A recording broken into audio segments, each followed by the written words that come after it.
2026 বিধানসভা এবং এই বিধানসভায় বেশ কিছু বিধানসভা এলাকা যেটা খুব বেশি চর্চায়, তার মধ্যে চুঁচুড়া অন্যতম। এবং এই চুঁচুড়া থেকে যেই প্রার্থী দাঁড়িয়েছে তাকে আর নতুন করে চেনানোর কিছু নেই। পুরো পশ্চিমবঙ্গ এখন তাকে চেনে। সে আর কেউ নয়, দেবাংশু ভট্টাচার্য আমাদের সঙ্গে আছে। দেবাংশু দা, স্বাগত আমাদের চ্যানেলে। অসংখ্য ধন্যবাদ। আপনাদের সকল দর্শককে আমার অনেক অনেক শুভেচ্ছা। এই যে নতুন একটা পথ চলা চুঁচুড়ার সঙ্গে, কেমন সাড়া পাচ্ছেন?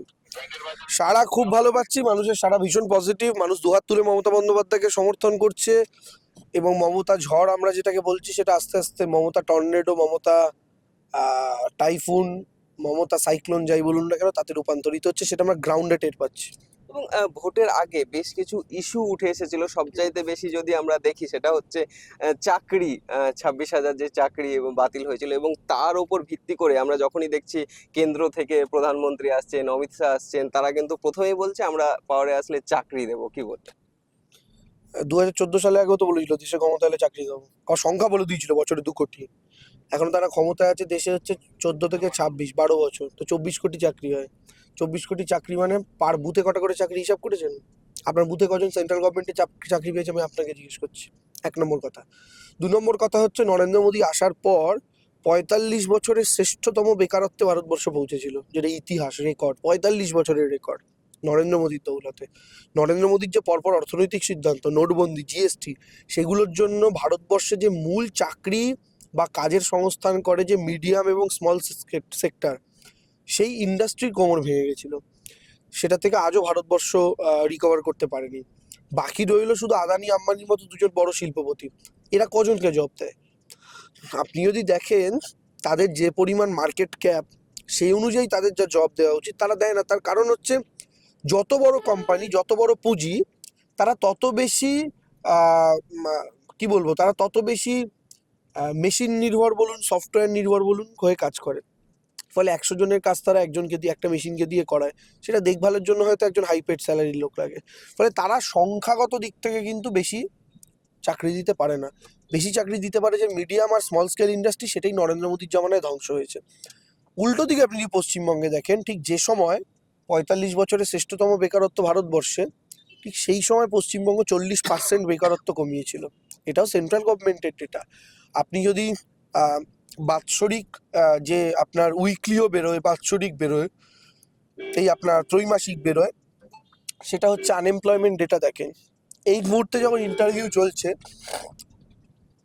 আমার কথা বিশ্বাস করতে হবে না, দর্শকরা গুগলে গিয়ে চেক করুক যে স্টেট ওয়াইজ আনএমপ্লয়মেন্ট ডেটা, একদম লেটেস্ট যেটা, সেটাতে আপনি দেখবেন পশ্চিমবঙ্গের আনএমপ্লয়মেন্ট বাকি বিজেপি শাসিত রাজ্যগুলোর চেয়ে অনেক কম। হ্যাঁ, তো সেই জায়গা থেকে দাঁড়িয়ে অঙ্ক এবং স্ট্যাটিস্টিক্স কথা বলবে।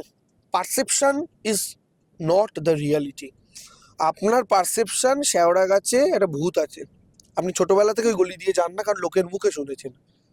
একদিন তো আপনাকে নিজে সাহস করে যেতে হবে, তবে তো বুঝবেন সত্যি ভূত আছে কিনা। তো বাংলায় চাকরি নেই, চাকরি নেই, চাকরি নেই, এটা একটা বাজে পারসেপশন। আমি আপনাকে জিজ্ঞেস করছি, আচ্ছা চাকরি নেই, চাকরি নেই যারা বলছে, আপনি তাদেরকে জিজ্ঞেস করুন, বলবে আমি তো কাজ করছি, আর কারোর কাজ নেই, সে কাজ করছে। না, চাকরিটা বলতে আমরা বেশ সরকারি চাকরিটাকে অ্যাকচুয়ালি ধরে, বা মানুষ সেটাকে ধরতো না, রাখে। কেন কেন ওটাকে ধরা হবে? চাকরি মানে শুধু সরকারি চাকরি? সরকারি চাকরি মানে গোটা পৃথিবীতে কত পার্সেন্ট লোক সরকারি চাকরি করে? পশ্চিমবঙ্গে 1% লোক গভর্নমেন্ট জবের উপর ডিপেন্ডেন্ট। শুধু সরকারি চাকুরে নয়, সরকারি চাকুরে তার পরিবার পরিজন মেলালেও 1% হয়। 99% পপুলেশন কি করছে তাহলে? ভারতবর্ষে আপনি অঙ্কটা করুন, আরো আরো কম হবে, পয়েন্ট সামথিং হবে। তো চাকরিটা ফ্যাক্টর, সরকারি চাকরি নয়। এখন বিষয়টা হচ্ছে সরকারি সেক্টরেও পশ্চিমবঙ্গে আপনি দমকল বিভাগ বলুন, আপনি পুলিশ বলুন, আপনি স্বাস্থ্য দপ্তরে বলুন, প্রচুর জব হয়েছে, প্রচুর চাকরি হয়েছে। কিন্তু আমরা ওই একটা শিক্ষক নিয়োগ 26,000 এবং এসএসসি, আমাদের মাথায় যে বারবার হ্যামারিং করে করে ঢুকিয়ে দেওয়া হয়েছে, আমরা ভেবেছি এসএসসি শুধু গভর্নমেন্ট জব। তাও তো তারপরেও এটাতে বিভিন্ন রকম মামলা মোকদ্দমা করে করে, এমনকি কোর্টের নির্দেশে মমতা বন্দ্যোপাধ্যায় যে পরবর্তীকালে পরীক্ষাটা করলেন, করেই 26,000-এর মধ্যে থেকে অনেকেই আবার নতুন করে চাকরি পেয়ে গেছেন। হ্যাঁ, সেটা নিয়েও তো কেস করতে ছাড়েনি। পশ্চিমবাংলায় যে কোনো রিক্রুটমেন্ট হতে যায় এর একটা করে কেস করে গিয়ে। হ্যাঁ, আরে কেসের জন্য আর যাই হোক 2-3টে মাস তো ডিলে হয়ে যাচ্ছে। ওই কিছু মানুষের তো বয়স পেরিয়ে যাচ্ছে চাকরি, তারা তো আর বয়সটা পাবেন না।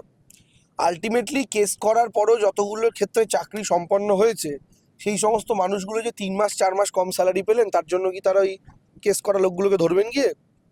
প্রশ্নটা তো মেনলি তারাই করে।